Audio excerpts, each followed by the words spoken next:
Heralds ran through the great stone doors at the throne room's southern entrance, escorted by soldiers running and looking back over their shoulders. Oshime swallowed. This didn't look good. "Our one lord!" the heralds cried, babbling and speaking over each other. The boy king endured this display with regal, practiced patience. He never got the chance to speak, however. The first figure to stalk through the black marble archway was so tall he had to lower his head.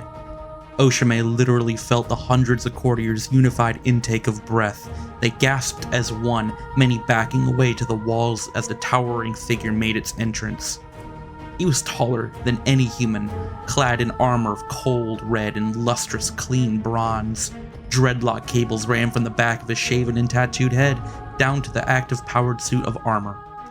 Everyone staring up in awe at the warlord knew those implants. Butcher's nails, the cyber crest of a slave. Two toothed, motorized swords were lashed to his back. Though the idea of this creature, this avatar of brutality requiring weapons to strike his foes down was laughable, he stalked down the red carpet leading to the Resquium throne, his boots sending tremors to the stone floor. The throne's polished surface reflected the artificial lighting strips above, and the cringing figures of almost 200 courtiers. Several Kinguard soldiers went for their guns in trembling hands. Others recognized the sheer futility of the gesture, Oshime being one of the latter.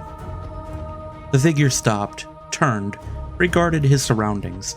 The lipless face was a visage of a broken angel, scarred and ruined, denied any echo of what might have once made it handsome.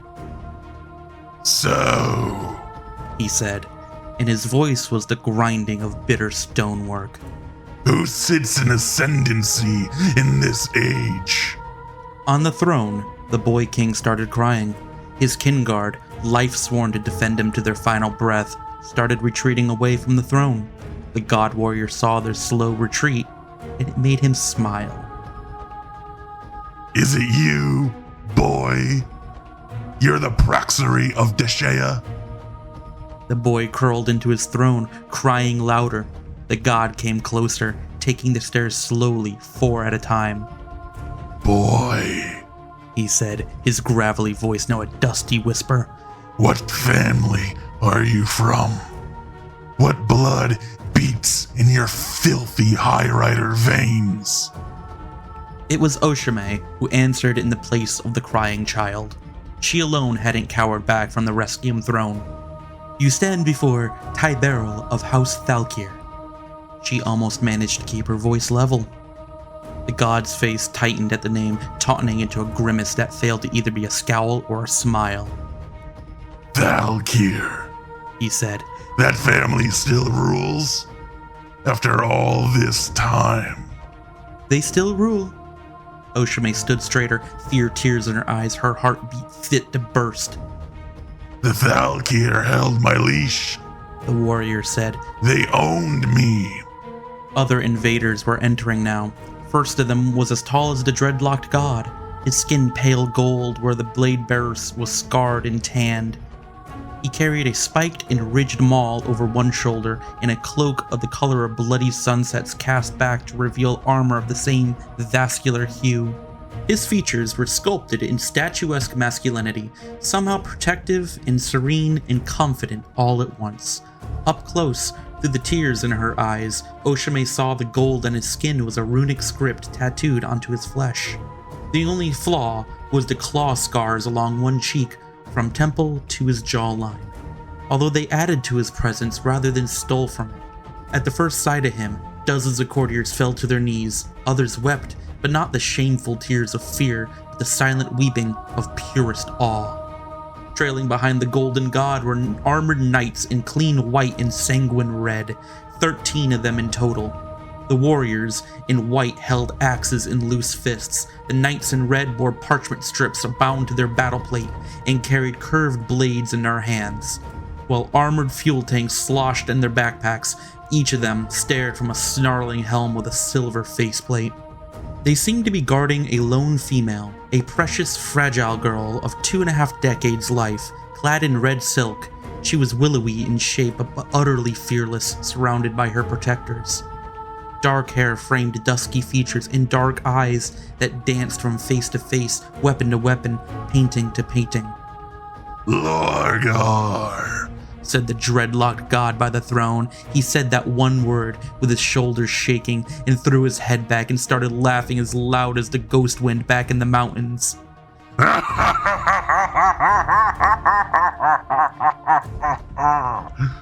Karn and Argaltal hesitated, as did every world eater and word bearer, when Angron's laughter cut the sterile silence.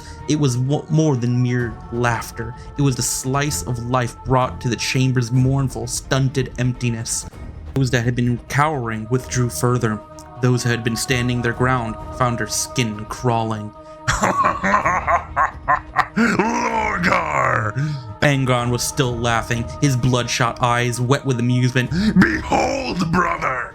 Behold the last scion of the family that once owned me! How the mighty have fallen! Karn watched Lorgar ascend the steps to the throne, standing next to Angron, casting the poor, crying child in the shadow of two Primarchs. For the first time Karn could ever recall, the Primarch of the 17th Legion looked unsure. Doubt warred with amusement across his features. Understanding passed between the two warlords, and Angron slapped his brother on one shoulder. The laughter faded from his throat, but never left his eyes. I will handle this, he said to Lorgar, and then, You, woman, come here. Oshame, who'd never been spoken to like that in her life, put all the effort into swallowing the lump in her throat.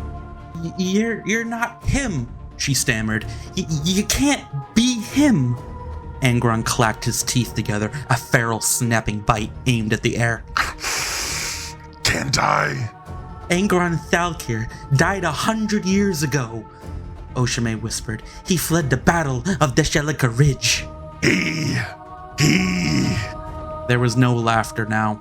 The life in his eyes faded, leaving them pearlescent with numbing pain. Angron brought his whole body around the facer to look down at her. He fled. You said those words to me. You said Angron Thalkir fled. General Osame, Ivril Koshe, tried to speak, but it left her clattering teeth as a weak moan while her bladder emptied itself down her thighs. Speak. Angron almost purred, hatred scouring his breath. He led a rebellion of slaves. He left them to die in the mountains. You! Angron wrapped her whole head in a scar-thickened fist. You lie, woman. You will tell the truth now. She sobbed instead, and her crying killed her. Angron closed his fist, ending her distinguished career in a crumbling of gory skull fragments that he didn't bother shaking from his hand. The body toppled. Angron looked at it on the floor, seeming annoyed that it had died, as though he had nothing to do with it. You! He pointed a blood-wet hand at the closest officer. The man wore a breastplate over his black toga, marking him out as a captain. Angron recognized that much. So little has changed in a century. He'd been gone. Please, the man said. Please, please. The Primarch's breathing was Carnosaur low, Carnosaur heavy. You, he said again, and now his own great hands were shaking. Karn recognized all the signs of Nail's pain. You will speak, Angron said. Tell me of this battle. The Battle of Deshelika Ridge. You're him, the officer whispered. You're him. Speak! A roar rocked the man onto his heels, driving him back against a pillar. Karn risked a glance at Argaltal. The word-bearer stood by Cyrene, who insisted she was making Planetfall with them, with his silver faceplate tilted to regard the Primarchs. Behind them both, Vorias and Kargos were equally emotionless behind their Sauron-patterned visages. Captain, came Eska's voice over the Vox. The Codisphere stood far back, close to the doors with several of the Vakrigal. The fear in the chamber is threatening to reach breaking point. The human herd instinct will force them to flee. Karn didn't need to be a psychic to know the librarian was correct. He could see it in their tremulous movements, smell the copper on their breath. Kill any that bolt for the doors. Aye, Captain. On the platform with the throne, Lorgar was a statue carved in honor of patience. Angron loomed over the whimpering Nucerian officer, closing a fist around the man's armored torso, dragging him to his feet. You will speak, The Primarch breathed. or you will die. 100 years ago, The man whined. a legend, an old story. Angron Thalkir and the rebel army massacred in the mountains. You. Say it. Angron shook the man, dropping him to the floor with a clang of breastplate on stone and a snap of a leg bone. The officer cried out until Angron leered down at him, iron teeth wet with strings of saliva. Speak. The army died to a man. Angron Thalkir left them to die. No, that was never my name. Never. I refuse that slave name. Angron crushed the man's skull beneath a boot, smearing the wreckage across the stone. Can no one speak the truth? Can no one remember anything but lies? He turned to the crowd, still raving, clashing his chain swords together. I never ran! You filthy High Rider dogs! Is nothing sacred? Is nothing spared from your vileness? You are murderers, the sons and daughters of murderers, slavers, and the sons and daughters of slavers. We burned their cities. I stood and breathed in deep smoke of Ul-Qaim on the finest day of my life. I pulled out the princeling eyes, pop and crunch and scream, scream, scream. His voice rose, manic in imitation of the dying man's woeful pain. No! Angron, no! Please, mercy! Lorgar watched all of this in silence. Karn could scarcely believe the other Primarch stood so impassively. Sire, Karn began, but Angron slapped him aside with the flat of one chain blade. It hit with the force of a forge hammer, hurling him back against Argeltal and Eshamar, who awkwardly caught and righted him. I never ran. Never. The Emperor. The effort was monumental, but Angron let the chain swords fall idle. No longer gunning their motors, he was silent for a long while. Karn, Said at last, his voice a grating hiss. Argeltal. The 8th captain stepped forwards, as did the commander of the Vakugal. sire, They asked in unison. Angron looked up, his gaze one of old hurt and dull, embarrassed fury. He didn't glance at the warriors. Instead, he raked his eyes over the gathered courtiers, no longer recognizing them as people at all. I want every world leader and word bearer to heed a simple order. anything, sire. Karn said. Speak, and it will be done. Said Argeltal. Angron looked back to the cowering child on the throne, the last living remnant of the bloodline that had owned and mutilated and ruined him.